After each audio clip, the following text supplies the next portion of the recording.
আসসালামু আলাইকুম, কেমন আছেন সবাই? নতুন একটা ভিডিওতে আবারও স্বাগতম। আজ আমি আপনাদের সাথে শেয়ার করব আমি কিভাবে ব্রয়লার মুরগির গোশত দিয়ে জাল রোস্ট রান্না করি।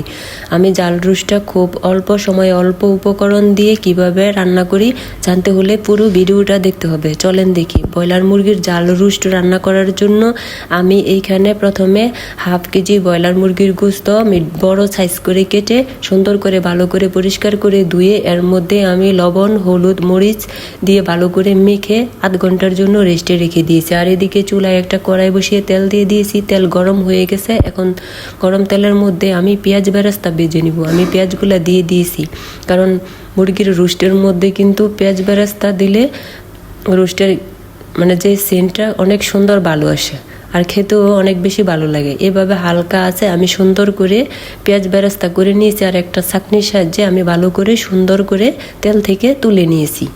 দেখেন আমার পেঁয়াজ বেরেস্তাটা নামিয়ে একটা বাটিতে রেখে দিয়েছি।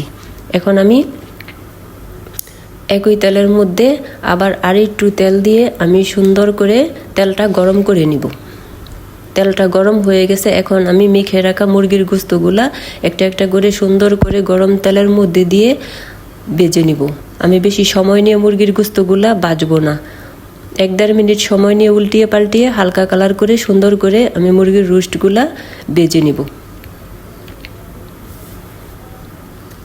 আর এদিকে আমি শিলপাটায় কিছু মশলা করে নিয়েছি। চলেন দেখি। এখানে আমি নিয়েছি পেঁয়াজ কুচি, পেঁয়াজ বাটা, তারপরে আদা বাটা, জিরা, ধনে, গরম মশলা একসাথে বাটা, জত্তি, জয়ফল, তারপরে হয়েছে আদা, গরম মশলার কাঁচামরিচ। আর এদিকে নিয়েছি লবণ, হলুদ, মরিচের গুঁড়া, তারপরে টক দই আর সস একসাথে মিশিয়ে নিয়েছি। এখন আমি এই পটের মধ্যে সুন্দর করে একটা মশলার পেস্ট তৈরি করে নিব। প্রথমে দিয়ে দিব আদা বাটা, তারপরে দিয়ে দিব রসুন বাটা, তারপরে দিয়ে দিব জিরা, ধনে, গরম মশলা আর জৈত্রী, জয়ফল একসাথে বাটা, তারপরে দিয়ে দিব হাফ কাপ পেঁয়াজ বাটা।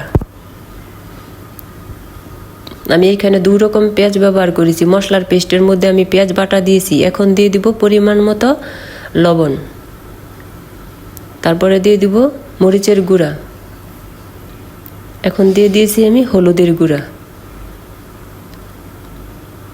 তারপর দিয়ে দিব অল্প পরিমাণে পানি। এখন আমি হাত দিয়ে সুন্দর করে ভালো করে মেখে একটা মশলার পেস্ট তৈরি করে নিব। আর পেঁয়াজ কুচিটা যা রাখছিলাম, এই পেঁয়াজ কুচিটা কিন্তু আমি তেলের মধ্যে দিব, এখানে দিব না। আর এদিকে আমার গোশতটা ভাজা হয়ে গেছে, আমি নামিয়ে নিয়েছি। এখন কড়াইয়ের মধ্যে দিয়ে দিব আমি আস্ত গরম মশলা, তারপরে দিয়ে দিব কুচি করা পেঁয়াজ।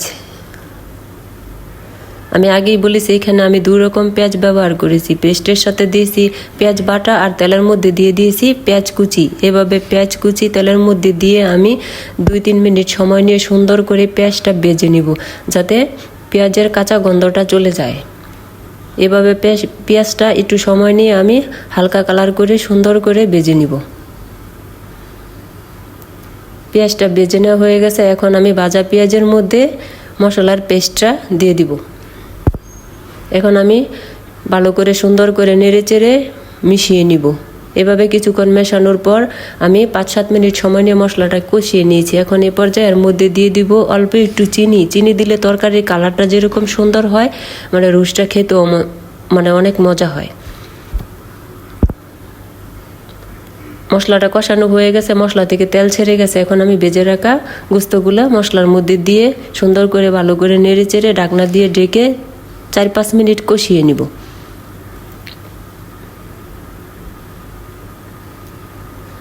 4-5 মিনিট পরে এখন এই পর্যায়ে এর মধ্যে দিয়ে দিব 4টা কাঁচামরিচ। কাঁচামরিচ দিয়ে আবারও সুন্দর করে ভালো করে নেড়ে চেড়ে নিব।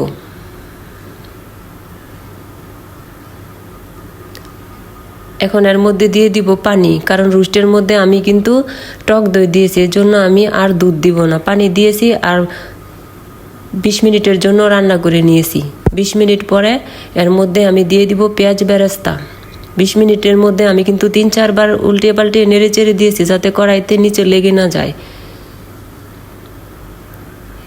পেঁয়াজ বেরেস্তা দিয়ে এখন এর উপরে দিয়ে দিব আমি অল্প পরিমাণে ঘি। ঘি দিয়ে আবারও সুন্দর করে ভালো করে নেড়ে চেড়ে 3-4 মিনিটের জন্য রান্না করে নিব।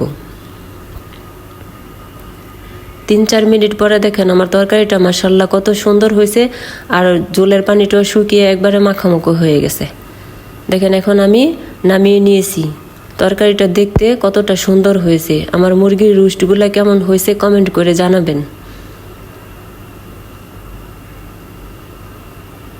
যারা ব্রয়লার মুরগির গোশত খান না তারা এইভাবে মুরগির রোস্ট রান্না করে খাবেন, জাল রোস্ট খেতে অনেক মজা হয়। এখন আমি পরিবেশন করে নিব খাবারের জন্য। আপনারা তরকারির কালারটা দেখলেই বুঝবেন মানে কতটা মজার হয়েছে। আমার ভিডিওটা সব মিলিয়ে কেমন হয়েছে কমেন্ট করে জানাবেন। ভিডিওটি ভালো লাগলে লাইক কমেন্ট শেয়ার করবেন, চ্যানেলটি সাবস্ক্রাইব করে পাশে থাকবেন। সবাই ভালো থাকবেন, সুস্থ থাকবেন। আজ এ পর্যন্তই, আল্লাহ হাফেজ।